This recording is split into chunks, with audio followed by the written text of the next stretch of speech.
é possível ver depois, né? Às É vezes a possível pessoa. assistir depois, isso é muito Isso, legal, eu acho. porque nem todo mundo pode estar no mesmo momento que a gente está, né? Verdade. Que bom, as crianças estão bem, Paloma? Estão crescendo rápido demais. Nossa, aproveita. Semana Obrigada. que vem a gente já tem a Nacibe, né? Na outra semana, né? Verdade, contagem regressiva. É, assim, eu vou viajar dia 2, na Ai, quinta, quer dizer, daqui a eu vou no dia 10 dias, né? 4. Você vai dia 4. É, eu vou dia 2 na terça-feira. Não, na quinta-feira, né? Perfeito. Quinta-feira, no feriado, no dia do feriado. Meninas, já trocaram meu voo 2 vezes, você acredita? Meu também, inclusive eu tenho que ligar para a Gol, porque Jura? o meu voo para Aracaju, eles tiraram Aracaju e me colocaram indo para São Paulo. Sim. Pois é, o meu também, eu comprei direto, né? Eu comprei um voo direto, Rio-Aracaju, na quinta-feira, exatamente para chegar lá em 2 horas e pouca, né? Menina, me trocaram por um voo que vai para São Paulo, de São Paulo pegam para Aracaju, que demora 5 horas. Olha que saco. Ah, que absurdo, poxa vida.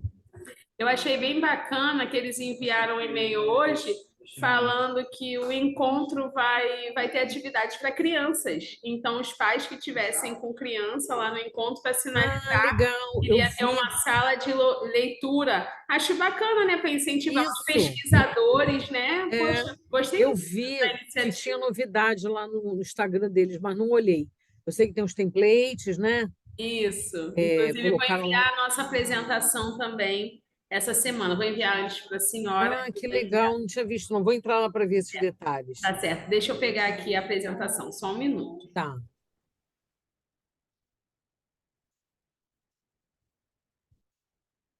Ai, que bom, né? Tô animada. E depois é SNBU, né? Verdade, Final do mês. verdade. Estamos em todas, professora. Oh, menina, tanto tempo sem ir a nada, né? Esse ano Verdade. eu pensei, quero ir em tudo. Isso aí, só um minuto.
Boa tarde, pessoal. Boa tarde, professora Jaqueline.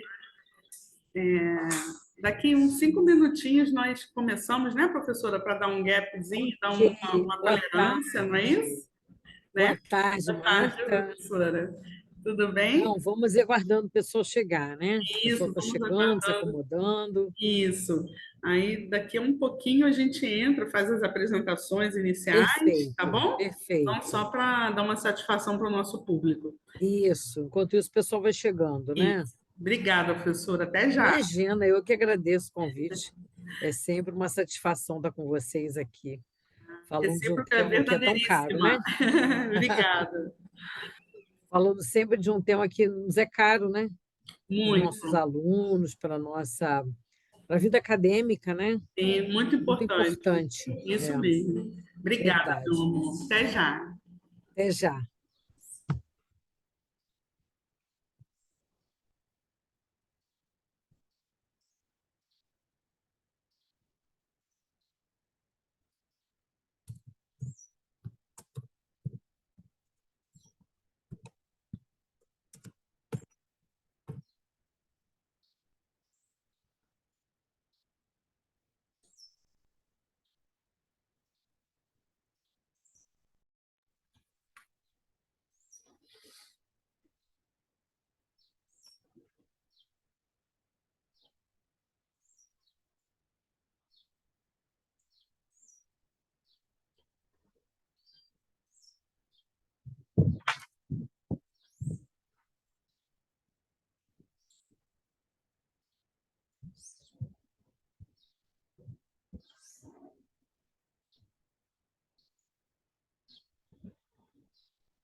Boa tarde, pessoal. Meu nome é Marta Bela Reis. Vou fazer aqui, estamos recebendo aqui no nosso segundo workshop, né, de capacitação das bibliotecas PUC-Rio. Temos a honra de receber a professora Jaqueline Barradas, da Unirio. Eu vou fazer uma rápida descrição minha, né? E já vou fazer uma introdução antes da fala da professora, tá? Para apresentar, né? Nossa convidada de hoje, né? Meu nome é Marta Bela Reis, eu sou supervisora da seção de atendimento e pesquisa da Biblioteca Central da PUC-Rio. Agradeço a presença de vocês nesse segundo workshop de capacitação das bibliotecas da PUC-Rio. Farei uma audiodescrição antes de introduzir, né, um pequeno resumo sobre a professora Jaqueline Barradas. Eu sou mulher, tenho 50 anos, da cor parda, cabelos castanhos escuros com mechas mel, meus olhos são castanhos escuros também, sou sorridente, estou usando uma blusa estampada branca e preta, e no fundo, ao fundo, nós temos aqui uma parede branca que está sendo transmitida aqui pelo Data Show, o Zoom. Então, agora, vou fazer Quero agradecer de antemão a professora Jaqueline Barradas. Vou fazer a apresentação da professora.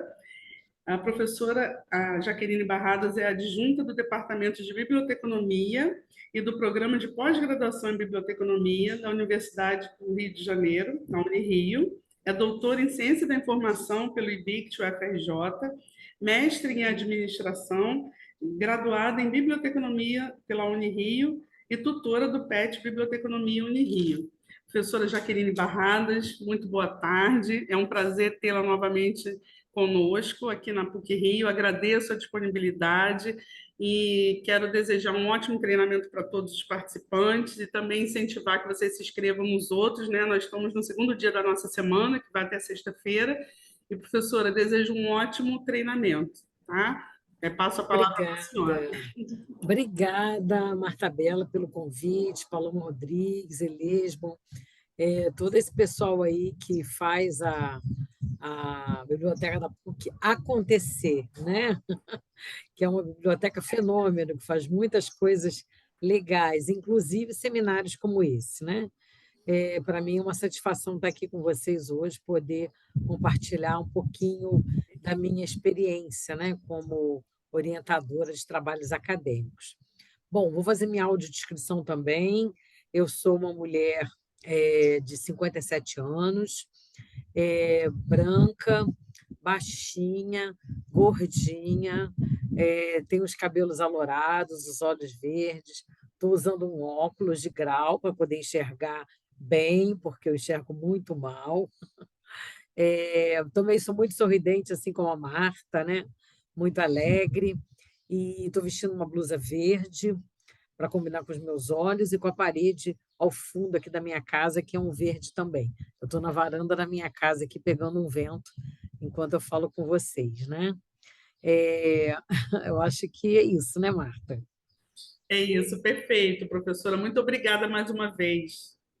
Imagina. Eu vou pedir para vocês irem passando os slides, enquanto eu vou falando aqui, né? E conversando com vocês.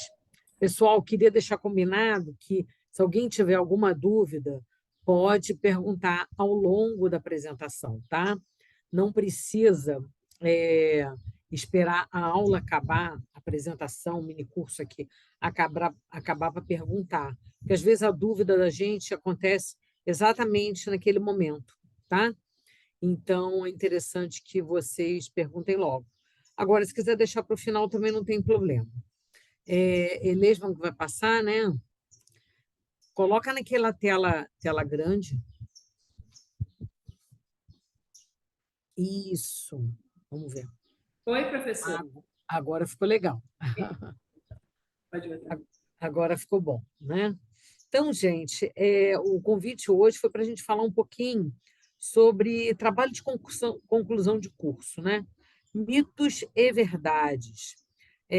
De fato, a gente tem muita coisa envolvendo esse momento pelo qual a maioria dos estudantes passa, né? O trabalho de conclusão do curso. E, de fato, há muitos mitos aí sendo ditos, sendo pensado pelas pessoas, mas também há muita verdade, não é só mito que tem nessa história, não. E a gente aqui hoje vai descortinar esse tema e trazer ele para a realidade, tá? Para a gente poder entender sobre o que trata isso e algumas etapas pelos quais vocês deverão passar, né? Todo mundo que está estudando num dado momento vai chegar nessa fase, para poder tornar isso aí mais leve, mais suave. Ok, gente? Pode passar o próximo. Beleza. Aí eu pergunto, né? Quando a gente faz essa pergunta, me conta como anda seu TCC. São coisas proibitivas, né? Perguntar sobre o TCC. Eu já me deparei com essa realidade. Então, eu procuro nem perguntar muito, né? Que fase que você está? Está acabando o curso? Está fazendo TCC? Nossa, os alunos ficam com uma cara assim, essa carinha que está aí, né? Alguns pensando, muito poucos em ação, para nossa tristeza, né? À espera de um milagre, o que muitos estão estão querendo, né, que aconteça um milagre, é, e me desesperando com calma, né? Essa é, na verdade, a realidade que muitos de vocês passam, tá, gente? É só uma brincadeira aí para a gente deixar o nosso mini curso aqui leve, tá? Para a gente poder conversar de uma maneira assim bem fluida. Então vamos lá, mais um. E aí, gente, quando a gente está falando de TCC, vem a pergunta, né? O que é isso, né? Do que se trata esse trabalho, né? Do que a gente está falando? Passa mais um.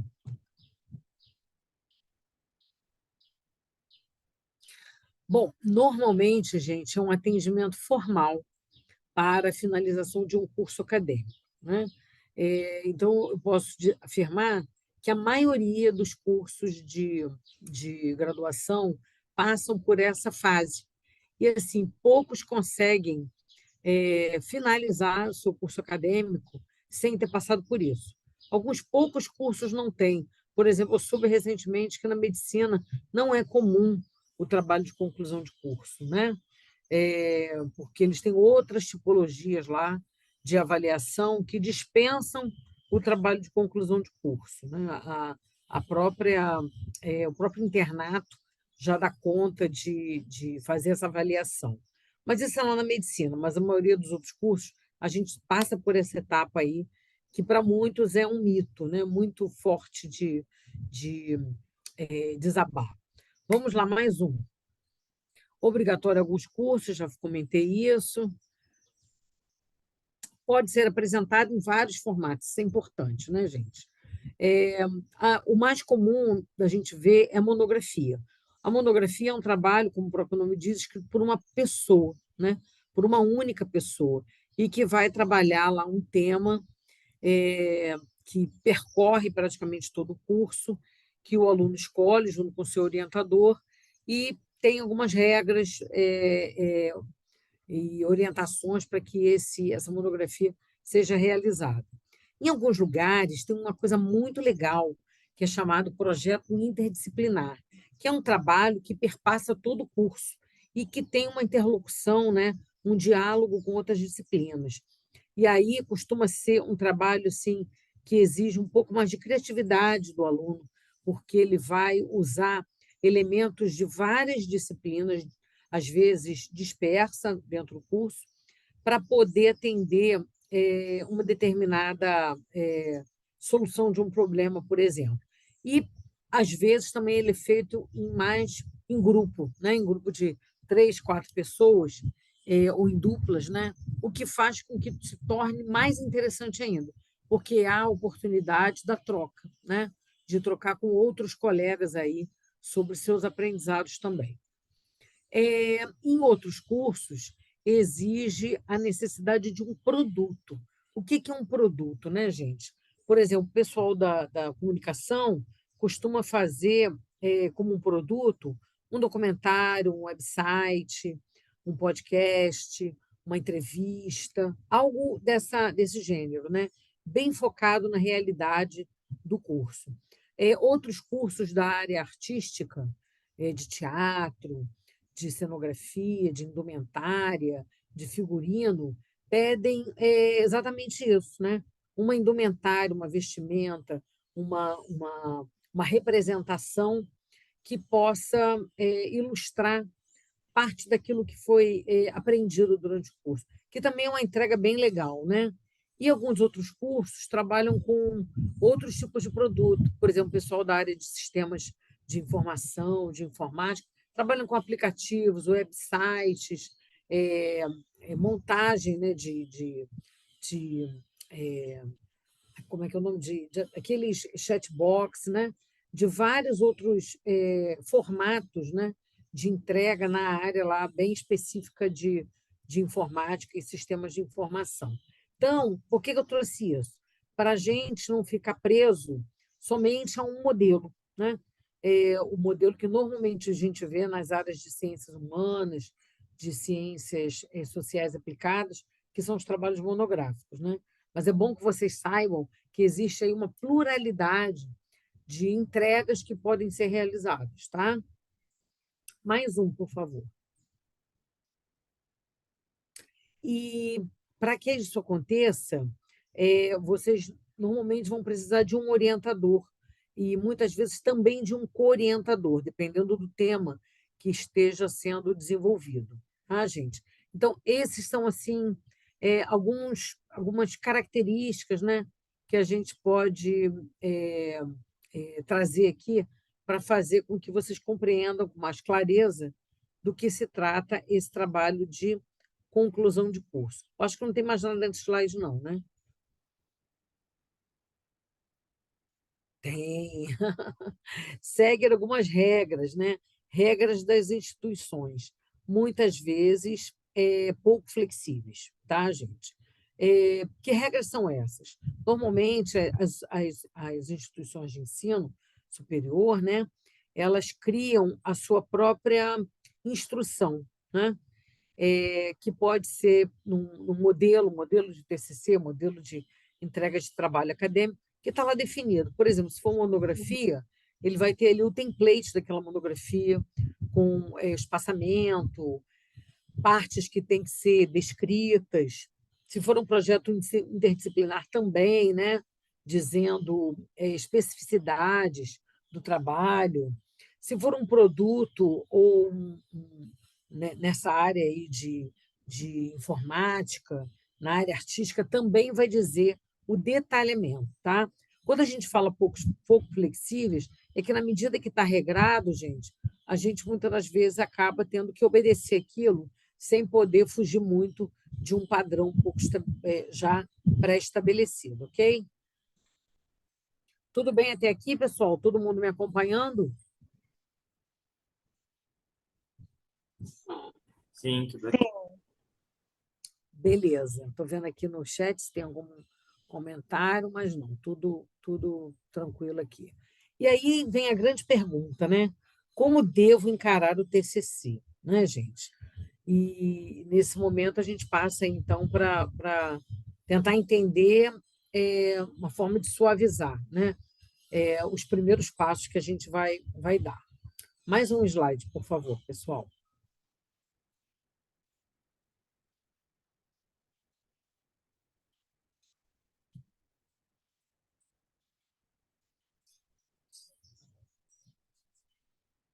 Isso, mais um slide.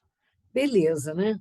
Primeiros passos, né? O que a gente precisa compreender logo no início desse processo, né? Normalmente, gente, as universidades, as faculdades, elas trabalham o trabalho de conclusão de curso em 2 períodos, tá? Porque, num primeiro momento, você eh, passa por essas etapas aqui que eu estou falando, para ter tempo de amadurecer o trabalho e sair um trabalho interessante ao final, né? Então, um dos primeiros passos passa por isso, pela escolha do tema, ou seja, o que eu vou trabalhar como tema do meu trabalho de conclusão de curso, né? Gente, eu diria que essa é uma das partes mais importantes. Por quê? Porque é ali que a gente define o que a gente vai fazer por praticamente um ano da nossa vida, né? Então, eu sempre falo para os meus alunos, eu estou falando para vocês aqui, né? Escolha um tema com o qual vocês tenham afinidade, tá? Porque é muito chato, gente, a gente trabalhar ao longo de um ano com uma coisa que enfadonha, uma coisa chata, uma coisa que a gente não está curtindo, tá? Então, escolha o tema que você gosta, né? Escolha um tema sobre o qual você gosta de ler, você gosta de conversar, você gosta de falar, entendeu? Então, a afinidade e o prazer, elas estão ligadas diretamente, tá? E o interesse pessoal também. Às vezes eu não tenho muito prazer em falar sobre aquilo, mas eu tenho um interesse essencial, porque eu trabalho com essa dinâmica, eu trabalho com o tema e eu preciso discutir um pouco mais ele, preciso aprofundar, eu vou aproveitar que eu estou fazendo uma dissertação, um TCC para a faculdade, e vou aprofundar essa temática no meu TCC. É válido também, tá? Mas pense que a gente vai conviver com isso por um bom tempo. Então, eu sempre gosto de falar, às vezes o aluno vem com uma proposta assim, professora, mas eu gosto de jogos. Como eu vou falar de jogos na nossa área? Gente, aí a gente usa da criatividade, tanto o orientador quanto o próprio estudante, né? Usam da criatividade para fazer uma conexão entre aquilo que você gosta e quer estudar com a área que você está atuando, tá? Então, a gente pode estudar jogos na matemática, a gente pode estudar jogos na biblioteconomia, na pedagogia, eh, na museologia, na medicina, na fisioterapia. A gente pode usar o tema jogos em qualquer área que a gente queira. A gente vai ter que encontrar um ponto em comum sobre esse tema que a gente está estudando, ou está querendo estudar, com a nossa área de origem. Tá? É aí que eu digo que a criatividade entra para poder fazer uma conexão, fazer um link entre aquilo que você gosta de estudar e aquilo que você precisa ter como pano de fundo, que é a área, né, que você está inserido. Tudo bem aqui, pessoal? Sim. Beleza, então vamos seguir. Mais um, gente. Bom, orientador, né? Em muitos lugares, o aluno tem a oportunidade de escolher o orientador. Em alguns lugares, não. O orientador vem meio que imposto, né, pela instituição. Mas, hoje em dia, graças a Deus, a gente tem visto uma flexibilidade maior em relação a isso. E os alunos têm a oportunidade de escolher seu orientador. Então, vão aqui algumas dicas também para vocês poderem escolher bem o orientador, tá? Vamos lá, então. Primeira questão é afinidade temática, né? Procure uma pessoa que trabalhe com o tema que você quer estudar. Mas eu gosto tanto do fulano, mas o fulano não trabalha com esse tema. E aí a pessoa não vai se forçar a trocar de tema, né? Para atender um aluno, né? Estudar uma coisa que está distante do que ela normalmente estuda, para atender um aluno, e nem você vai querer trabalhar com o tema de um professor só porque você gosta dele. Gostando daquele professor, qualquer coisa que ele me passar, eu vou estudar. Não, gente. Pensem primeiro em vocês, né? Então, a escolha do orientador passa por essa afinidade temática, ok? Eu quero estudar um determinado tema. Quem são os professores que trabalham com essa temática dentro da faculdade? Aí você vai procurar e, dentre aqueles ali, você vai escolher um que tenha maior disponibilidade, tá? Por que eu falo isso? Porque, às vezes, a gente procura uma pessoa tão ocupada que a gente vai ficar por último nessa história, né? E, assim, poxa, eu gosto tanto desse professor, ele trabalha exatamente com tudo aquilo que eu quero, mas ele nunca tem tempo para mim. E aí você acaba se enrolando na sua entrega porque não teve a devida atenção que você merecia ter. Então, procure alguém que possa ter disponibilidade, ok? Então, pensem sempre nisso, que você tem um prazo a atender, né? Normalmente, o aluno tem 2 períodos, em alguns lugares tem 1 período. Então, aquilo tem que ser algo célere, e a disponibilidade do professor passa por esse momento aí. A outra questão também importante é a questão da empatia, né?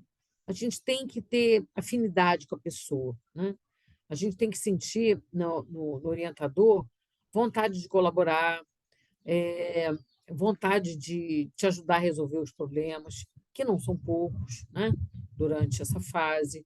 Procure saber com pessoas que já foram orientadas por esse orientador se ele atendeu plenamente aos anseios daquela pessoa, se ele tem uma forma de lidar mais fácil, mais humana. Isso tudo é importante, tá, gente? Afinal de contas, a gente vai conviver com essa pessoa por um bom tempo. Mais um, por favor. Função do orientador, né? Qual é a função? O que o orientador faz enquanto ele está te orientando, né? Como a própria palavra fala, orientar, né? Direcionar, corrigir, incentivar, acolher.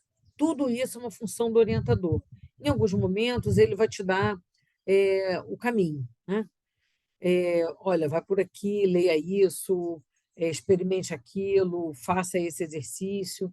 Ele vai te dizer que caminho perseguir, né? e vai te corrigir. E a gente tem que ter a mente aberta para aceitar correções. Tem aluno que fica chateado quando a gente marca o trabalho dele todo, né?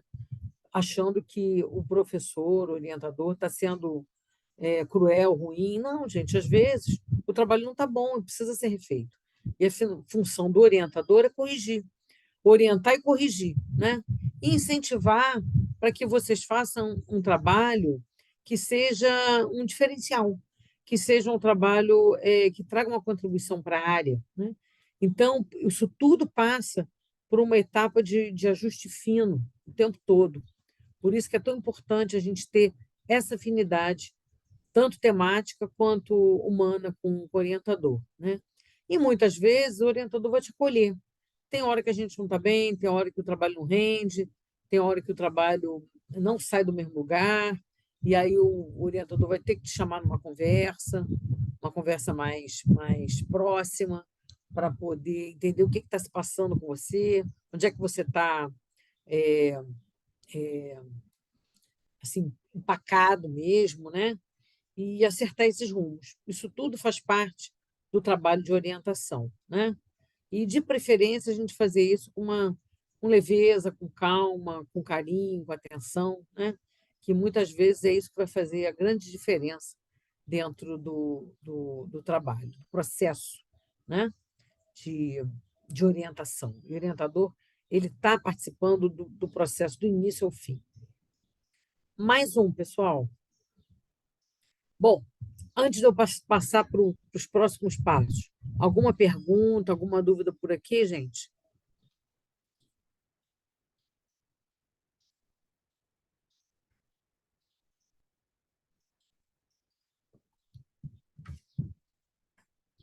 Ok, então vamos seguir. Primeiros passos ainda. Qual é o ponto de partida, gente? Vamos lá. Mais um. Leituras inspiradoras sobre o tema, né? Primeira coisa, gente, é a gente começar a ler sobre o tema. Digamos que a gente está estudando, trabalhando com jogos. Né? Nosso tema são jogos na pedagogia. A primeira coisa que a gente vai fazer é começar a ler sobre o tema. Né? E ler tanto leituras indicadas pelo seu orientador, como leituras aleatórias também, que a gente fez uma busca lá no Google, encontrou algumas coisas sobre o tema, e a gente está lendo sobre aquilo. Para quê?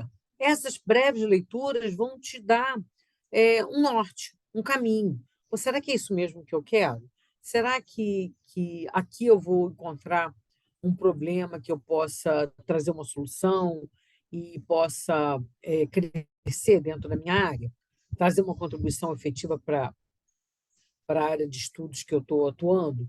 Então, as leituras inspiradoras, elas são muitas vezes pontos de partida para a gente definir se permanece um tema ou não, tá? Mais um. Definição do objeto do tema e do objeto de pesquisa. Ok, definir o tema, definir o meu objeto de pesquisa, muitas vezes alimentado pela leitura inspiradora que se fez, né? Ou seja, eu consegui, a partir dessas leituras feitas sobre o tema, defini-lo, recortá-lo, cerceá-lo de alguma forma, né? E também definir o meu objeto de pesquisa. Então, as leituras elas vão ajudar a gente a construir e delimitar, definir e delimitar esse tema, tá, gente? Mais um. Estabelecer um cronograma, gente, isso é muito importante. Ainda que você tenha um ano pela frente, é interessante que o cronograma seja estabelecido. Por quê? Porque a nossa tendência, muitas vezes, é de procrastinar, é de retardar alguma ação, e às vezes a gente está com problemas, ou então está com muitas coisas concomitantes. O estabelecimento do cronograma nos ajuda a colocar cada coisa no seu lugar e cada coisa no seu devido tempo, tá, gente? O tempo é algo muito importante que a gente vai falar daqui a pouco sobre ele. Mais um. Definição dos objetivos geral e específico. Ok, defini meu tema, defini o objeto de pesquisa, estabeleci o cronograma, Agora eu preciso definir qual é o meu objetivo geral, ou seja, o que eu quero alcançar com essa pesquisa, né? É essa pergunta que eu preciso responder. O objetivo geral vai me dar essa direção. Qual o caminho que eu quero alcançar? Aonde eu quero chegar? É isso. E os específicos são também caminhos que vão nos ajudar a chegar nesse objetivo geral, né? É um caminho, digamos, é um caminho lá na frente, os outros são as ruas, né? Que eu vou atravessar para chegar lá, tá? Mais um. Justificativa, né? Justificativa, gente, é por que eu estou fazendo esse trabalho.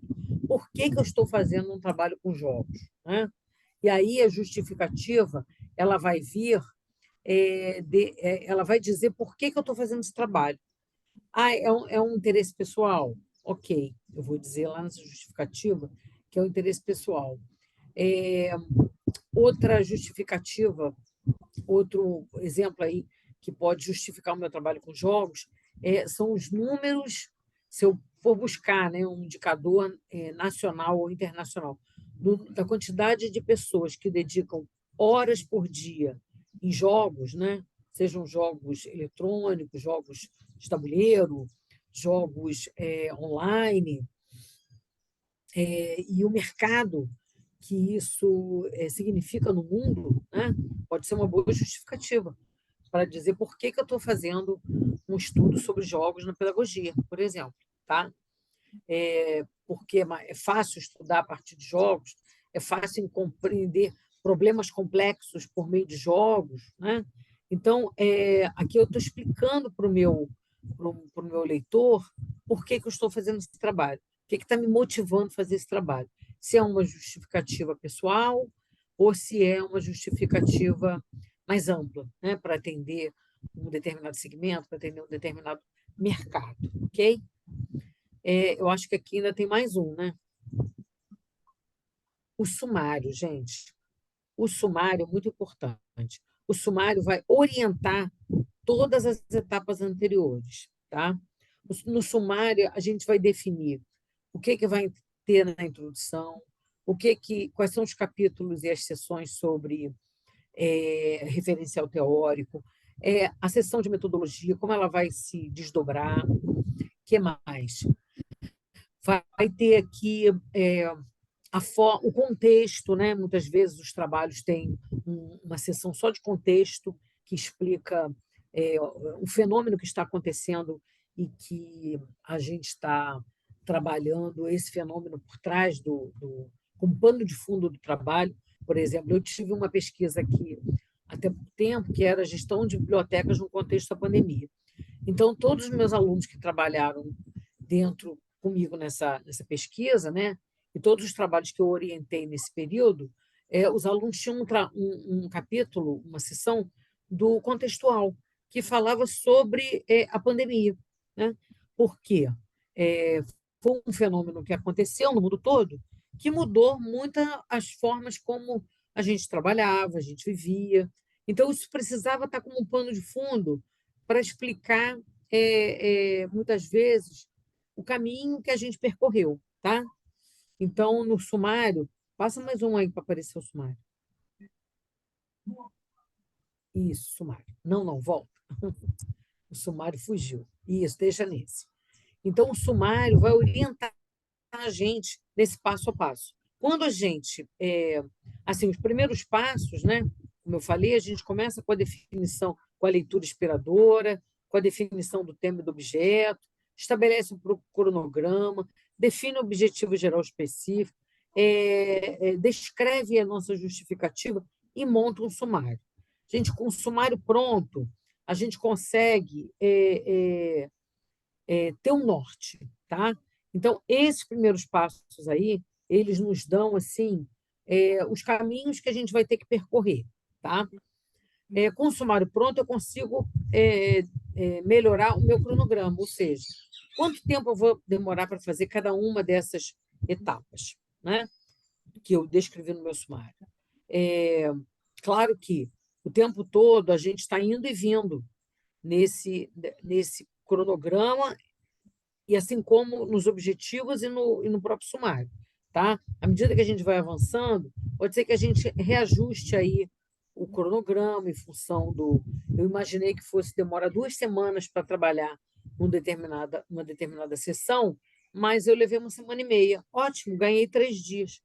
Vou gastar esses 3 dias numa outra etapa que eu acho que eu vou precisar mais.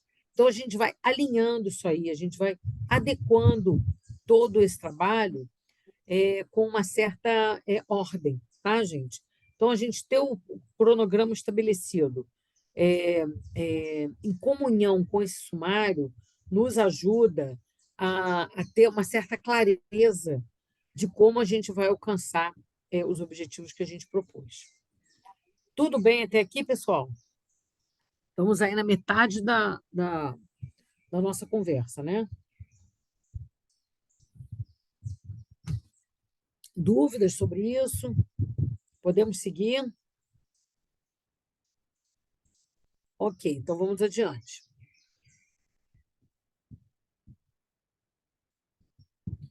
Passamos agora, então, pessoal, para os mitos e verdades, né? Primeiro desses mitos, bloqueio na escrita. Professora, não consigo escrever. Adoro o tema que eu escolhi para o meu TCC. Trabalho com isso, vivencio isso todo dia, mas quando eu sento para escrever, não sai nada. Não consigo escrever. É mito ou é verdade, gente? Muitas vezes é mito, né? Como a gente escuta todo mundo falar que há bloqueio na escrita, por que eu não teria bloqueio na escrita, né? Então, é algo que eu assumo como uma verdade. Só que por trás disso que estão dizendo para a gente que é mito, tem algumas verdades que a gente vai esclarecer aqui, tá? Primeira delas, gente, liste os tópicos que você precisa desenvolver. Lembra lá do sumário que a gente falou sobre isso? Todas as sessões do seu trabalho? Ali a gente vai começando a criar subseções dentro desse sumário para a gente saber exatamente aquilo que a gente vai precisar discorrer ao longo do trabalho, tá? Mais um, importantíssimo, né? Selecione as leituras que você vai realizar, tá? Que leituras são essas, gente? Artigos, livros, outros TCCs já defendidos, de preferência atualizados, né? Baseado sempre, gente, numa pesquisa, digamos assim, sistematizada, de preferência em bases de dados temáticos, tá? Então, para vocês selecionarem essas leituras em bases de dados, vocês, muitas vezes, vão precisar se direcionar à biblioteca, um serviço de referência como esse, que da PUC, né? Para ajudar vocês, por exemplo, a localizar aquilo que vocês precisam, tá? Muitas vezes, o aluno já é espertinho, já participou de vários treinamentos na biblioteca, já sabe fazer suas buscas sozinhos. Ótimo, maravilha. Não vou precisar da biblioteca para fazer a busca comigo. Outras vezes, não, vocês vão precisar de uma ajuda mais especializada para poder selecionar essas leituras, tá? Então, não hesitem em procurar ajuda. Ajuda do seu orientador, ajuda da biblioteca, para fazer com que essa seleção seja uma seleção válida, uma seleção rica, uma seleção que esteja ajudando você a encontrar os melhores documentos que vão dar suporte, né, argumentativo para o seu TCC, para a sua dissertação, ok? Mais um. Leia, né? Aí, gente, esse esforço aí é do aluno. Pegar tudo aquilo que ele selecionou e ler, né? À medida que você vai lendo, é impossível você não ter o que escrever. Muitas vezes, o problema de bloqueio na escrita que os alunos têm é porque não leem. Aí, a primeira pergunta que eu faço é a seguinte, quando a pessoa está com bloqueio, né? O que você leu? Ah, professora, aí começa a gaguejar, né? Gente, não leu. Se você não leu, não tem o que escrever, gente. Se você não tem recheio, não vai sair o bolo, não vai sair a massa. Se você não plantou, não tem o que colher. Então, a leitura é a base para que você tenha uma conversa com você mesmo, uma conversa com o autor, né? Para que você tenha argumentos. Como é que você vai desenvolver uma ideia a partir do nada? Não dá, gente. Por mais que você tenha vivência na área. Ah, eu trabalho na área há muito tempo, eu sei tudo.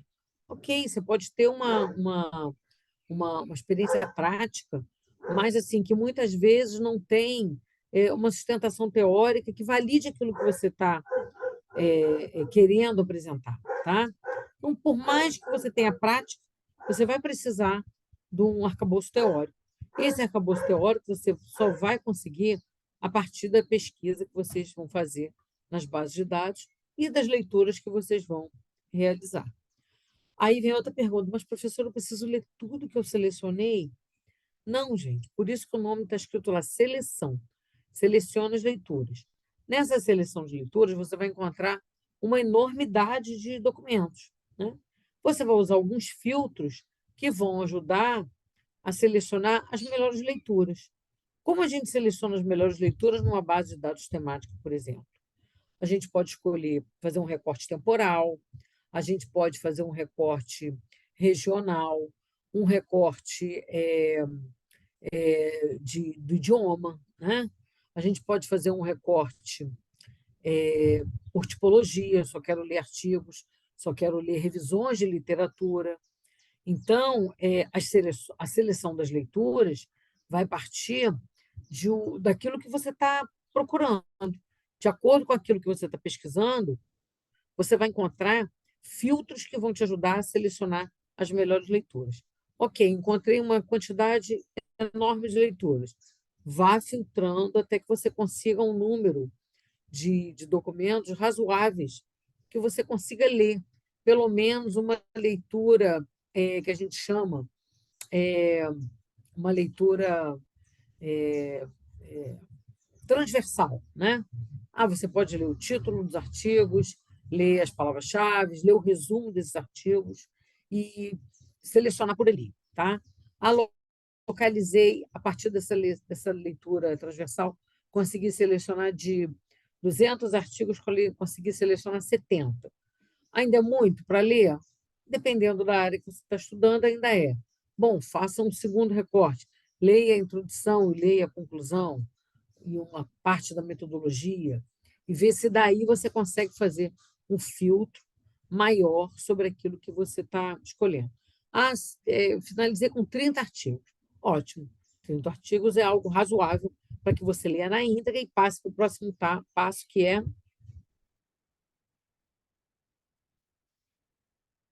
fichamento das leituras, né? Bom, vou ler 30 artigos, digamos ali, um exemplo só, tá, gente? Não estou dizendo que 30 é bom ou que 30 é ruim, estou dando um exemplo. Ali, esses 30 artigos, de fato, eles vão contribuir muito para a minha escritura. Vou fazer um fichamento dessas leituras, né? O que é o fichamento? É você já fazer a referência bibliográfica correta desse texto, né? Você pode usar aí vários aplicativos de, eh, de fichamento de documentos, de organização de documentos. Nós temos o Zotero, Mendeley e muitos outros que a biblioteca oferece também treinamentos sobre isso, né? E ali você já faz a reverenciação dessa leitura, já seleciona partes que te interessam, assinala partes que te interessam. Nossa, eu li um texto maravilhoso. A minha vontade é de usar o texto todo, não tem problema, use o texto todo, né? Mas seleciona, grifa lá. Eu gosto de estudar imprimindo os textos, né? E marcando, marco, com aquelas canetinhas coloridas, imprimo os textos só com frente, porque eu gosto de escrever no verso. O que eu escrevo no verso nas minhas leituras? O diálogo que eu tenho com essa leitura. Nossa, eu leio alguma coisa que eu falo, meu Deus, mas isso aqui é exatamente o que eu estou vivendo. E aí aquilo é tão importante que eu começo a escrever sobre aquilo que eu li com as minhas próprias palavras no verso dessa folha que eu imprimi, né? E é assim que eu, Jaqueline, faço os meus fichamentos. Há pessoas que vão fazer esse fichamento direto no próprio computador, à medida que vai lendo, né? Abre ali um arquivo paralelo e vai fazendo esses comentários. Gente, esses comentários, essas leituras, essa conversa que você faz com o texto, com os autores, é o que muitas vezes vai fazer com que você faça resumos próprios daquelas leituras, estabeleça uma sistematização para aquilo que você leu, crie alguns mapas conceituais. Tem alunos que são muito criativos, né? E criam aqueles mapas, aqueles infográficos que traz ali uma série de contextos e de conteúdo em que você relaciona todos os conceitos de uma forma gráfica. Cada um vai ter seu jeito de fazer isso. Não há, assim, um padrão, tá? Eu sempre pergunto para os alunos como vocês gostam de estudar. E, assim, eu recebo várias formas diferentes, né, como respostas. Tem alunos que gostam de estudar fazendo resumos, tem alunos que gostam de estudar fazendo perguntas, né, como se fosse aquela FAQ, perguntas frequentes. Tem alunos que gostam de estudar falando alto, né? Vão lendo e falando alto, e aí vão escrevendo. Tem outros que gostam de fazer isso graficamente, em forma de mapas. Então, cada um vai encontrar o seu jeito de fazer, tá? Aqui eu trouxe só alguns exemplos. Mais um, por favor. Ah, isso é tão importante, gente. Converse com outras pessoas sobre o teu trabalho, tá? Podem ser pessoas leigas ou também podem ser com especialistas. Por quê? Cada vez que a gente fala sobre o nosso trabalho para outras pessoas, a gente precisa se esforçar para que o outro entenda aquilo que a gente quer explicar, né, e que a gente quer fazer. O leigo vai te perguntar uma opção de coisas, às vezes até idiotas, não tem problema.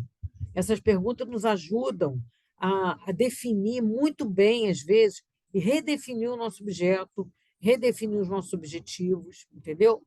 Então, não precisa procurar somente assim, eu vou conversar com o meu orientador. Ótimo, você vai precisar conversar com o seu orientador muitas vezes, mas você pode conversar com seus colegas de turma, você pode conversar com seu namorado, com a sua esposa, com o seu filho, com a sua mãe, com o seu pai, com qualquer pessoa. O importante é que você converse, porque há uma elaboração mental quando a gente se esforça para falar sobre aquilo que a gente faz com outra pessoa, entendeu? E quanto mais a gente fala sobre trabalho, quanto mais a gente lê sobre aquilo e mais fala sobre aquilo, na hora que a gente vai escrever, zero bloqueio, pessoal. Por quê? Porque você já fez um esforço mental de falar sobre aquilo, de pensar sobre aquilo. E aí a escrita é um resultado desse processo, entendeu? É um resultado disso. Então, ela só facilita essa etapa da escritura, tá? Mais um. Escreva de forma livre, sem medo, e vá aperfeiçoando continuamente. Muitas vezes a pessoa quer escrever de uma forma bonita, rebuscada, usando palavras que não são nem coloquiais, que a gente tem que buscar no dicionário para poder saber o que o aluno está escrevendo. Não precisa disso, gente. Tá? Escreva de uma forma acadêmica, lógico, né? Não pode ser uma forma coloquial, cheia de gírias, cheia de abreviaturas, não. Você pode escrever de uma forma um pouco mais formal, mas sem ser rebuscado, tá? Natural, que eu gostaria de dizer. E vai escrevendo sem medo. E depois você vai aperfeiçoando. Tá? Como é que a gente aperfeiçoa isso? Muitas vezes lendo o próprio texto em voz alta. Vê se tem mais alguma. Tem mais um item aí, né? Leitura em voz alta, é isso. Leia, depois que você escreveu, leia aquilo que você escreveu em voz alta. Um parágrafo que seja. Quando você lê, você vai ver, você vai perceber erros ortográficos, erros de concordância, erros de coesão, né? Palavras repetidas. Todas essas pequenas pegadinhas a gente consegue identificar quando a gente faz uma leitura em voz alta, tá? Então, é uma boa dica que eu tenho passado para os meus alunos para ir corrigindo, né? Às vezes a gente tem o hábito de escrever muito, é, é, porque o assunto é assim, porque vem se tornando assim, e daqui a pouco a gente fica repetindo é. Quando a gente lê, a gente vê que o texto está pobre de vocabulário. Aí a gente vai trocando algumas palavras. Bom, um bom exercício também é trabalhar com o dicionário do lado, tá, gente?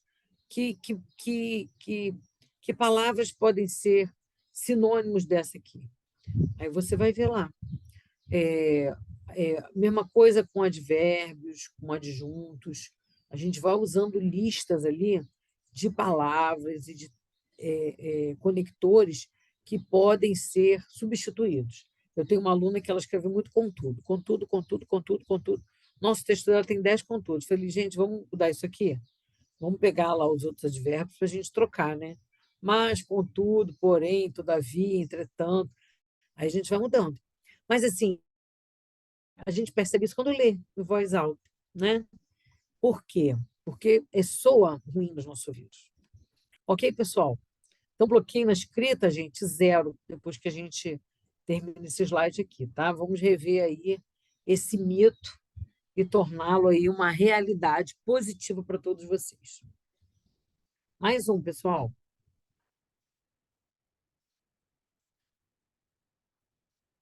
Troque com colegas, né, que estejam na mesma situação. Isso também é muito importante. Todo mundo está fazendo TCC? Tá. Num dado momento, gente, escrevi lá uma sessão inteira. Tem lá 8 páginas escritas. Pede para um colega ler. Um colega lá da sua turma, de preferência que esteja trabalhando com um tema também próximo ao seu. Pede para ele ler o seu texto e ler o texto dele também, né? A gente consegue, às vezes, ajudar um colega nessa troca, né? Olha, por que você não faz assim? Eu estou fazendo dessa forma e está dando certo. Para que a gente não viva essa situação de forma tão solitária. Porque, na verdade, quando a gente está envolvido nessa fase do trabalho acadêmico, a gente tende a se isolar um pouco, né? Então, a gente manter a conexão com os colegas e realizar determinadas trocas é muito importante. Primeiro, porque tem alguém fazendo uma crítica do seu trabalho, antes dele ir para o orientador. Segundo, porque você acaba criando uma conexão com os seus pares, que também é muito importante, tá? Beleza, pessoal? Até aqui, algum comentário? Deixa eu ver aqui no... Não tem nenhum comentário até então, não. Outro mito, né, gente, que a gente vai transformar aqui numa verdade positiva, né? Gestão do tempo, né?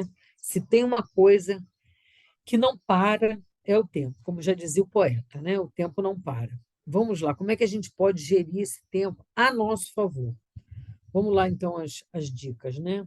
Primeira questão é a questão do cronograma, gente. Lembra que a gente falou aqui num dos slides anteriores?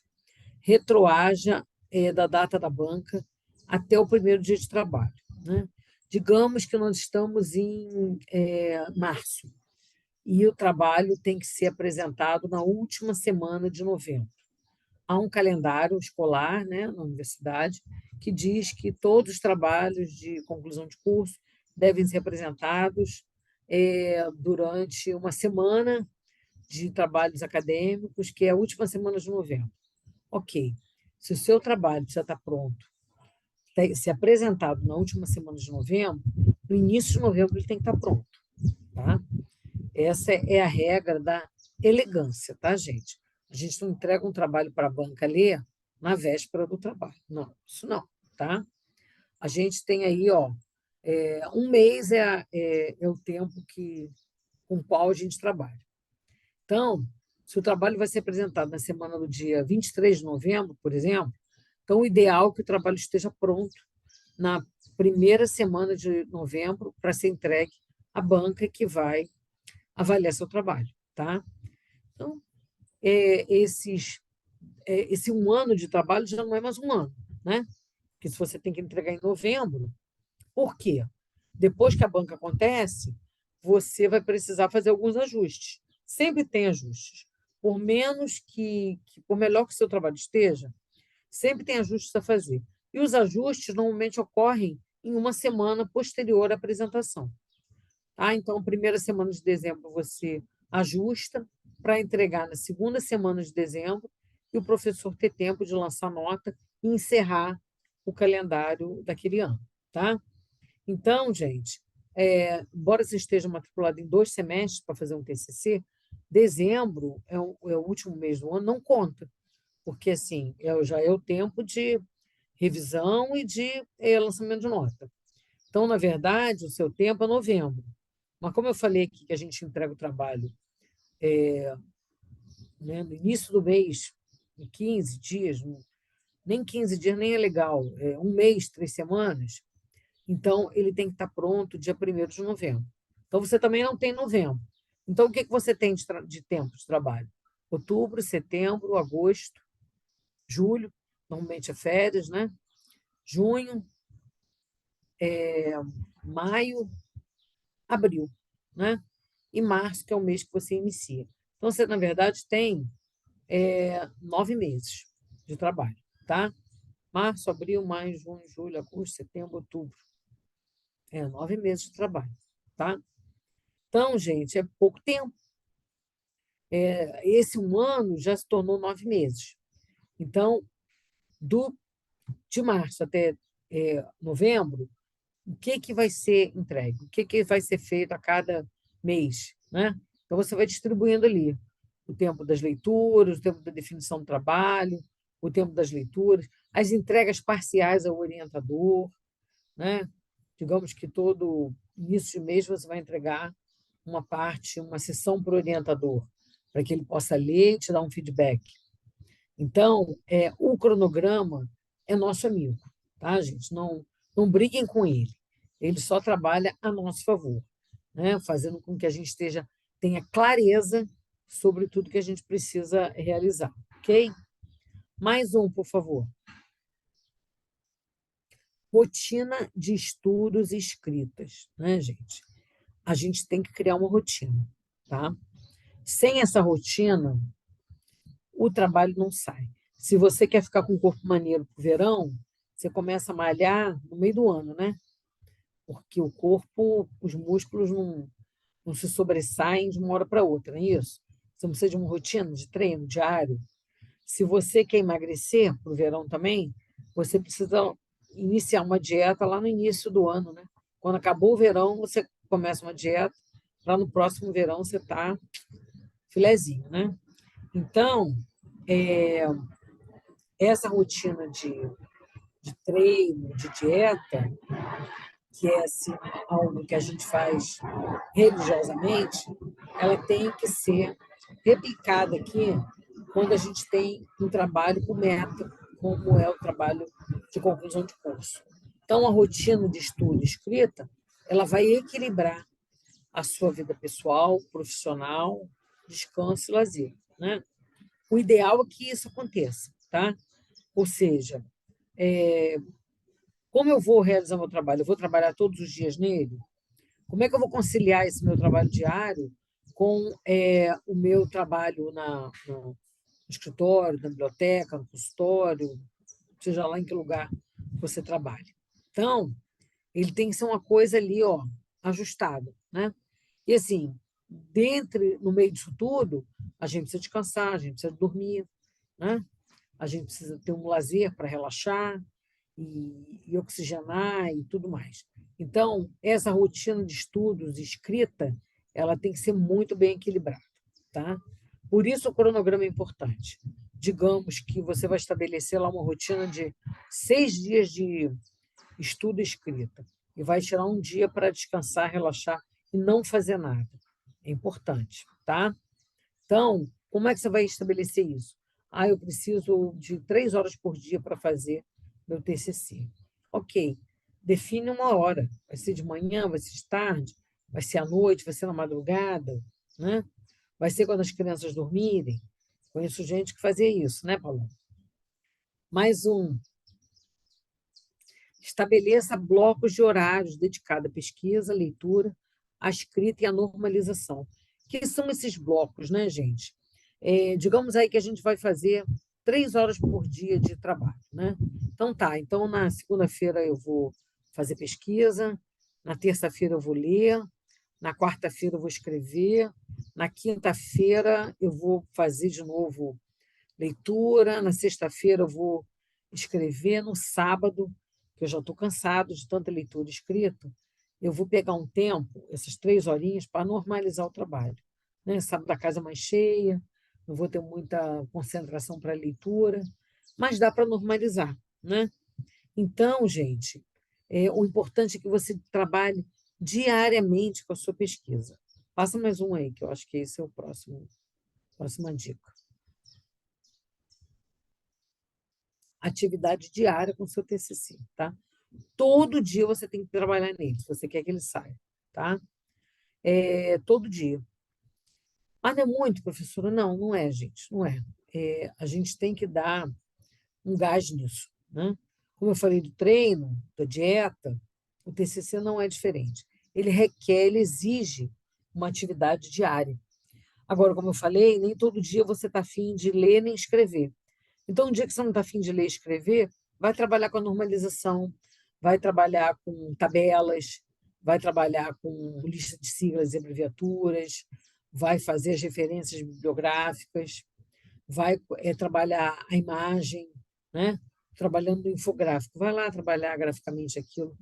Ou seja, todo dia você está trabalhando nele, tá? Para que ele saia. É importante para que a gente possa cumprir esse cronograma aí de uma forma positiva e a nosso favor.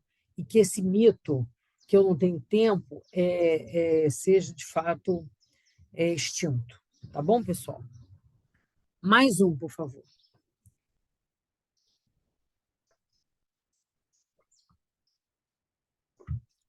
Ah, gente, esse é pauleira. Esse é pauleira. Procrastinação, né? Nós temos essa tendência de fazer isso acontecer, né? Como está aí, ó. Deixa para a semana que vem. Ah, vou fazer no próximo ano. Ah, daqui a pouco eu finalizo. Ah, vou deixar para outro dia. Hoje eu não estou afim, está muito sol, né? Quero curtir o sol. Depois eu termino. Mais tarde eu faço. Ai, de amanhã não passa. Gente, quem nunca, né? Quem nunca? A gente, assim, é da natureza nossa fazer isso.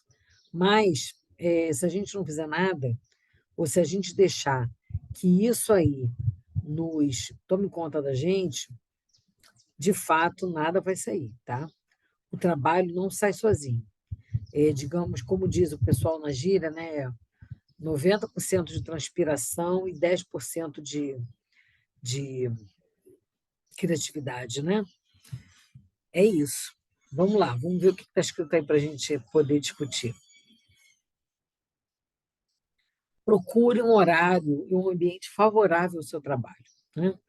Muitas vezes a gente procrastina porque não encontrou ainda um espacinho na nossa agenda, não conseguimos criar, dentro dessa agenda maluca que a gente tem diariamente, um horário e um ambiente que seja favorável a esse trabalho. Isso aí, gente, vai depender de cada um, do jeito de ser de cada um, da forma de cada um encarar, né, do seu biorritmo. Há pessoas que trabalham muito bem pela manhã, eu sou assim. Eu acordo de manhã, eu quero fazer tudo. Eu quero estudar, eu quero ler, eu quero malhar, eu quero cuidar de jardim, eu quero ir para a rua, eu quero fazer tudo de manhã. Então, amanhã, para mim, é um momento assim muito caro, porque é onde eu gosto de fazer tudo, pela manhã. Só que eu também gosto de dormir, né? Até mais tarde um pouco. Então, eu tenho que escolher, ou eu vou dormir, ou eu vou fazer as coisas todas que eu quero, que eu preciso, que eu gosto de fazer. Então, eu já escolhi, o melhor horário para mim é de manhã. É o horário que eu estou descansada, que eu enxergo bem, que a minha mente flui bem. É um horário silencioso na casa, é um horário, para mim, muito positivo. Outras pessoas vão escolher a madrugada, que a madrugada é o horário mais silencioso, né? Outras vão escolher depois do almoço. Então, cada um vai escolher o seu ambiente, seu horário. Não, eu vou pegar a minha hora de almoço no trabalho e vou fazer. Outros vão esperar todo mundo sair do escritório à noite e vai ficar lá mais 2 horas todo dia. Não quer encarar o trânsito pesado para voltar para casa e vai ficar no escritório ali 2 horas naquele dia, fazendo o seu trabalho ali quietinho, né? Cada um vai encontrar seu tempo, o importante é que encontre. Mais um. Arrume o ambiente de trabalho. Gente, isso para mim é tão importante que eu coloquei aqui, que eu não sei se é para vocês. Para mim, isso é fundamental. Eu não consigo produzir se o meu ambiente estiver bagunçado. Mesa, a minha agenda bagunçada, a minha sala de trabalho bagunçada, a minha cozinha bagunçada, eu não consigo. Eu preciso ter uma ordem no ambiente para que eu possa produzir e aquilo que está em desordem não me incomodar. Eu sou virginiana, né, gente? Isso explica muita coisa. Mas, assim, para mim, isso faz sentido. É, então, eu imagino que para vocês também, de uma certa forma, façam, né? Por que isso? Porque qualquer coisa ali que tire você da sua atenção pode fazer com que você acabe procrastinando, tá? Então, é importante que a gente tenha o ambiente mais limpo possível para que nada nos chame atenção, nada tire a nossa atenção daquilo que precisa ser feito. Mais um. Avisa os outros que você está temporariamente disponível. Isso é importante, gente. Ainda que a gente esteja dentro de casa. Às vezes, você está dentro de casa, as pessoas estão vendo que você está dentro de casa e começam a te chamar, né? A te ocupar. Porque assim, a fulana está em casa, eu pedi a ele. Não, eu estou em casa, mas é como se eu não estivesse. Você não está me vendo, não está me ouvindo. Eu estou aqui indisponível. Estou em casa ou estou no trabalho, né? Se você tiver essa condição, de dizer que você está, mas não está, né? Tem um corpo aqui, mas a minha mente não está aqui, está em outro lugar. Se você tiver essa possibilidade, faça isso, tá? Eu sei que nem todos têm, né? Mas se você tiver, não hesite em fazer. Mais um. Isso aí é fundamental, gente. Desative o celular, né? O pop-up do computador enquanto estiver produzindo. Eu gosto de deixar meu celular longe. Eu, por exemplo, não carrego meu celular à noite, na madrugada. Eu carrego ele de dia. Porque eu boto ele lá no quarto, carregando, enquanto eu estou aqui no meu computador, lendo, trabalhando, produzindo. Por quê? Mensagem que fica entrando no WhatsApp, aquelas mensagens de Instagram, mensagem de e-mail, eu tiro tudo. Então, eu prefiro, muitas vezes, desativá-lo ou então deixar ele lá no outro ambiente, para que não tire o meu foco, tá? E aí eu dou alguns tempos, né? Eu defino alguns tempos que eu vou falar agora no próximo. Mais um aí. Eu defino esse tempo, né? Digamos assim, de hora em hora eu levanto, me estico, bebo água, vou ao banheiro, pego o celular, se for o caso, mas eu volto para o trabalho, tá? Então, assim, se eu vou trabalhar uma manhã inteira, de 9 da manhã até o meio-dia, eu vou fazer ali 3 pausas, né? De 9 às 10 eu vou fazer uma, às 11 eu vou fazer outra, e ao meio-dia eu vou fazer 3 pausas. Pausas rápidas, 5 minutinhos. Levanto, vou ao banheiro, levanto, vou buscar água na geladeira, uma água fresca, que eu gosto de trazer e deixar do meu lado. Se eu estiver fazendo alguma coisa assim junto, né? Às vezes eu faço coisas juntas, umas coisas juntas da outra, mando mensagem para alguém no celular. Aí daqui a 1 hora, quando der aquele intervalinho, eu vou lá e vejo se a pessoa respondeu, dou uma orientada naquilo que eu quero, eu respondo, e aí volto para o meu trabalho aqui, tá? Então, é importante fazer isso, até para a gente descansar a vista, né? A gente fica muitas horas com a tela ligada e a gente na frente dela, isso não é legal, tá? Então, a gente precisa piscar, olhar outras coisas, relaxar os olhos também, tá? Mas volte para o seu trabalho. Gente, basicamente era isso que eu tinha para falar para vocês, né? Sobre aí os primeiros passos de como vocês devem encarar o trabalho acadêmico, né? E agora eu estou aberta aí para as perguntas, para a gente poder conversar aí sobre as etapas, né, do nosso trabalho. Olá, professora, excelente, excelente apresentação. Ah, obrigada, Paloma, que bom. Você já passou por tudo isso há bem pouco tempo, né? Verdade. Sabe bem do que a gente está falando, né? Pois é, eu estava aqui relembrando os momentos da sala de treinamento, eu falando aqui com Marta, Júlia, Lisbão, o pessoal. Eu falei, gente, foi exatamente isso. A professora fala e eu vivi na prática, né? E É tudo verdade.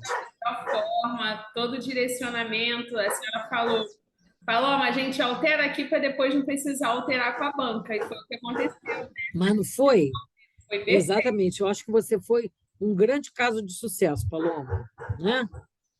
Um grande caso de sucesso, porque muitas coisas que eu falo aqui foram coisas que eu vivenciei com os meus alunos durante esses anos, né, que eu dou aula na graduação e na pós-graduação.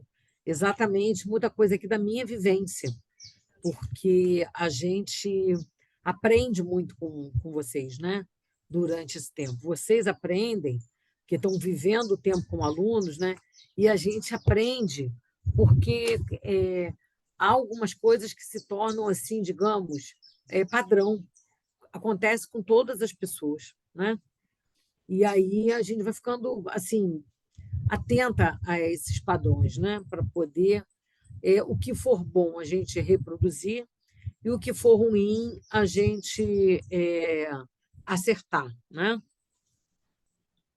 Verdade. E acertamos no alvo. Ah, acertamos sim. O Joaquim, o André Joaquim fez um comentário, professora, no chat. Ah, eu estou vendo aqui. Sobre a incerteza da relevância do tema. Eu fico muito preocupado se realmente preciso fazer algo tão relevante ou como eu posso pensar nessa necessidade. Enfim, nervoso. Não precisa ficar nervoso, André. Foi aquilo que eu falei, né? Procure um tema que seja. Todos os temas são relevantes. Não existe um tema que não seja relevante, tá? É, claro, vão ter coisas que estão sendo mais badaladas, outras menos badaladas, menos faladas, né? Mas isso não quer dizer que não seja relevante, tá? O que você vai precisar é procurar, dentro do tema que você escolher, é, trazer à tona essa relevância. Por que esse estudo que você está fazendo é relevante? Por que ele é importante? Para quem ele é importante? O que ele traz consigo? Às vezes, uma elucidação de um conceito de uma forma mais clara, mais coloquial, pode ser uma coisa de grande relevância.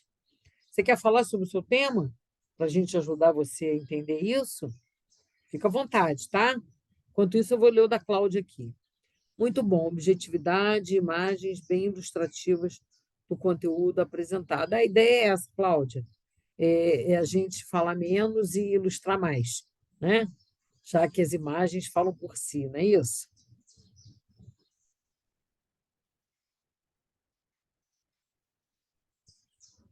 Vamos ver se o André vai querer falar.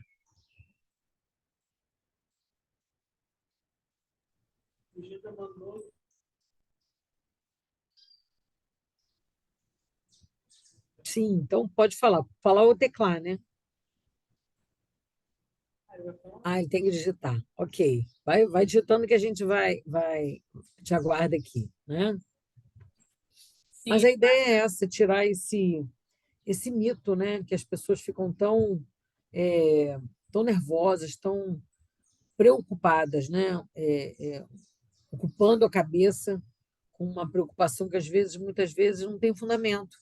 Porque, na medida que a gente inicia o trabalho, começa a fazer, a gente vê que é possível fazer um trabalho bacana, de qualidade, seguindo inicialmente esses passos, né?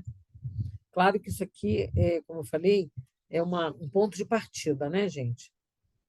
Ao longo do caminho, vocês vão ter que seguir as orientações do orientador sobre o qual vocês estiverem ligados, né?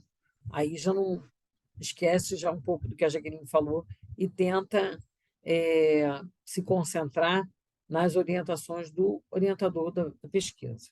Aí não tem jeito. Vamos lá ver o que o André está falando. Eu e meu orientador estamos pensando em fazer uma análise das obras de Oscar Wilde. Ai, que delícia! E entender vivências e traumas vividos pelo autor, transcritos nos textos. Nossa, trabalho maravilhoso. E qual é nervoso por fazer esse trabalho? Eu estou adorando. Não tenho nada muito certo. Pois é, o que você vai precisar fazer? Começar a ler sobre Oscar Wilde, né? Quem é, o que ele viveu, onde ele viveu, como ele viveu. Procura um documentário sobre ele, procura saber o que as pessoas falavam sobre ele, tanto naquela época quanto, sim, vamos trabalhar a memória social. Então, você tem um universo para descortinar sobre esse autor, né? Agora, enquanto você não tiver total clareza sobre a vida e obra dele, talvez te deixe nessa fase aí, né? Mas tudo bem, se você escolheu o Oscar Wilde, porque você já tem alguma afinidade com ele, né? Certamente já conhece bem ele, né? E assim, tentar entender vivências e traumas vividos pelo autor, transcritos no seu texto, Aí você vai trabalhar aí com uma análise do discurso, uma análise de conteúdo, certamente vai ser a metodologia que vocês vão trabalhar, né? Aí é um trabalho de formiguinha mesmo, de ler essa obra e tentar encontrar dentro desses textos tanto essas vivências quanto esses traumas, né? E analisá-los. Eu acho que é um trabalho maravilhoso. E a relevância dele pela própria vida e obra do autor já fala por si, né? Já fala por si, claro que é relevante. Do mesmo se você fizesse sobre um autor brasileiro, sobre um outro autor, um poeta, é uma contribuição tanto para a área de memória, como você quer trabalhar, como para a literatura, para o cinema, né? Então, a relevância dele é imensa. O que você tem que encontrar é quem são esses públicos para você direcionar essa relevância, né? Não vejo por que você está nervoso. É um trabalho delicioso de fazer. Já estou aí com vontade de participar desse trabalho. Olha, Verdade. é, Parabéns, parabéns, André. Uma excelente linha a seguir. é verdade, verdade. A sua escolha. Precisando da gente aqui da Quem biblioteca. sabe, exatamente, nos encontramos na pós-Unirio. Eu estou lá, eu estou na biblioteconomia, você está na memória, somos vizinhos, cursos irmãos, né? Verdade. Alguém tem mais alguma pergunta pessoal para fazer para a professora Jaqueline?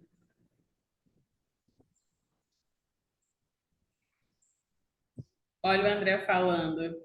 Quem sabe não nos encontramos na pós na Unirio. Com certeza, é. Vemos, né? Mas é isso, gente, é um tempo de muita. Eu sei que muitos sofrem, né? Durante muito tempo fazendo esse trabalho, mas assim é um trabalho que a gente vai amadurecendo com o tempo, né? Paloma, eu gostaria que você falasse um pouco sobre a sua vivência. Você acabou de passar por isso, né? E já não é a primeira vez que você passa. Já passou isso no TCC, já passou na especialização, passou agora no mestrado. Acalma o coração dessa gente. Como é que foi o teu processo? Gente, foi bem tranquilo. Não foi fácil, mas deu tudo certo. Porque, como eu falei, a gente precisa de um direcionamento, né? E fazer o planejamento do que a gente quer traçar, da linha que seguir. E quando a gente entende o que precisamos fazer, o caminho fica mais fácil. Eu sempre costumo falar, né, da minha experiência no mestrado. Eu tive ótimos orientadores, tanto na graduação, na especialização e agora também no mestrado. E no mestrado foi a professora Jaqueline, que não estou falando só porque era a presença dela. Eu descobri que estava grávida logo que eu passei para o mestrado. Então, além de ter que conciliar a questão do mestrado, eu tive que conciliar um recém-nascido em casa. Então, no início, eu achei que seria muito difícil, que não iria. Seria complicadíssimo. Mas não, eu criei uma linha a seguir. Eu precisei administrar o meu tempo, fazer a gestão do tempo. Então, precisei focar em terminar as disciplinas, fazer um bom cronograma, fazer as minhas leituras e criar uma estratégia para escrever o texto. Então, a professora Jaqueline, em alguns momentos, falava: Paloma, em que momento você está fazendo tudo isso com duas crianças? Eu falei: professora, as crianças dormem e eu trabalho. Enquanto as crianças dormem, eu ia escrever meu trabalho. E deu tudo certo, gente. No final, a professora falou: olha, vamos seguir outra rota, vamos alterar isso, aquilo. E foi fantástico, né, professora? Porque foi o melhor caminho a seguir. Quanto mais a gente lê, mais a gente aprende. E a gente relê o nosso texto, contato diário com a pesquisa e a investigação. Faz a gente estar mais aprofundado, mais mergulhado no tema e ter propriedade no assunto. E, além disso, algo que eu destaco, que foi uma dica da professora Jaqueline, e eu aconselho a todos também, vai se inscrevendo nos eventos que tem da sua área, vai colocando artigos, publicando, né? Porque conforme os artigos vão sendo aceitos e a cada apresentação, a gente vai tendo mais propriedade do tema e vai internalizando tudo que a gente quer falar. Eu sei que teve uma apresentação que foi na FESP São Paulo, né, professora? Sim, Estava tendo o Enancib, aí muitos estavam no Enancib, e tinham poucas pessoas para apresentar. E foi praticamente uma qualificação ali, né? Que tinham profissionais super qualificados que deram orientações, falaram o que eu poderia fazer no trabalho, e aquilo dali nos fez crescer mais e mais. E ali eu fui tendo mais certeza do que eu estava escrevendo, e agora, quando terminou, foram aceitos mais em dois eventos, né, no Seminário Nacional de Bibliotecas Universitárias e no Encontro Nacional de Pós-Graduação em Ciência da Informação. Então, quando a gente começa a escrever para esses eventos e a cada apresentação a gente vai tendo até mais firmeza, né, e certeza do nosso trabalho, da investigação, vai nos dando propriedade.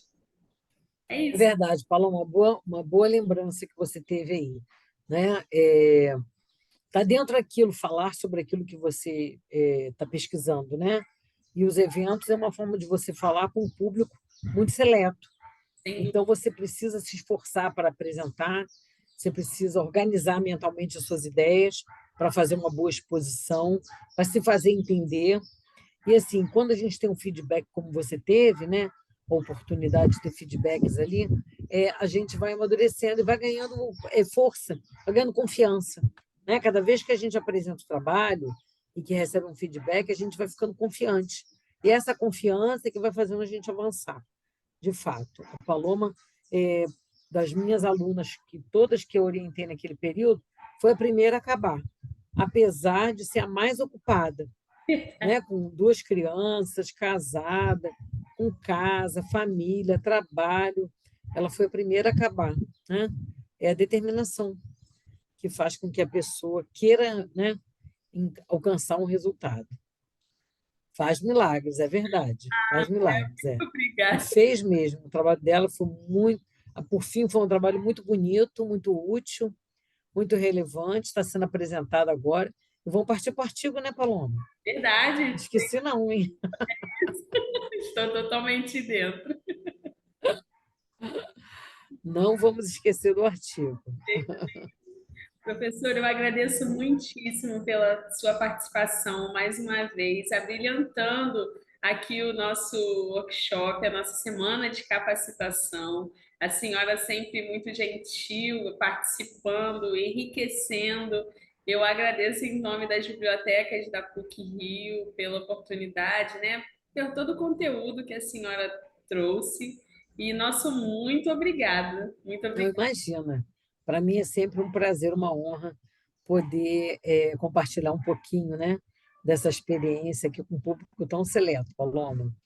Agradeço. Em breve a gente vai fazer isso pessoalmente. Perfeito, sem dúvida nenhuma. Pessoal, nós vamos colocar agora o link para vocês preencherem sobre o formulário.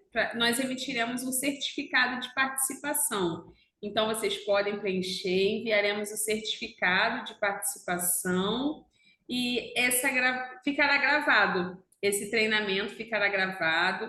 Iremos disponibilizar no nosso site e também no YouTube da biblioteca. A todos. Alguém tem mais alguma dúvida?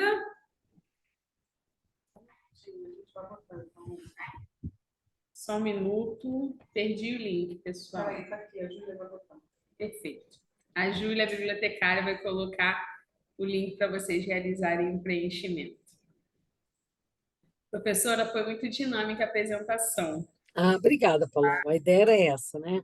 Não deixar ninguém dormir depois do almoço, É isso. não é? Isso, o link está no chat, pessoal. Por favor, preencham. Quem precisa do certificado. Ontem ministramos uma palestra sobre currículo Lattes, também ficará disponível no YouTube. O arroba do YouTube das bibliotecas é Bibliotecas PUC-Rio. Hoje a gente apresentou também a palestra sobre recursos e serviços de pesquisa. Agora vocês assistiram, né, mitos e verdades sobre o TCC. Amanhã temos a representante da ProQuest, a Ana Remor, que vai apresentar sobre o Press Reader. Na quinta, nós teremos sobre o EDS, com o Antônio da EBSCO. À noite de quinta, nós teremos também serviços e recursos de pesquisa com Elisbão. E sexta-feira, a apresentação do nosso analista de sistemas, Juliano Ferreira, que trará algumas funcionalidades. Ele é o pai da Bia, da inteligência artificial aqui da biblioteca. Ele está sempre antenado com questões de pesquisa, inteligência artificial. Então, façam inscrição se vocês não se inscreveram. E sexta de manhã tem o Web of Science EndNote com a Débora. Então, a nossa semana está bem bacana. E, professora, mais uma vez, obrigada por tudo. Pessoal, desejo a todos uma excelente tarde e até mais. Até amanhã. Tchau, tchau, gente. Obrigada. Tchau, tchau. Eu que agradeço.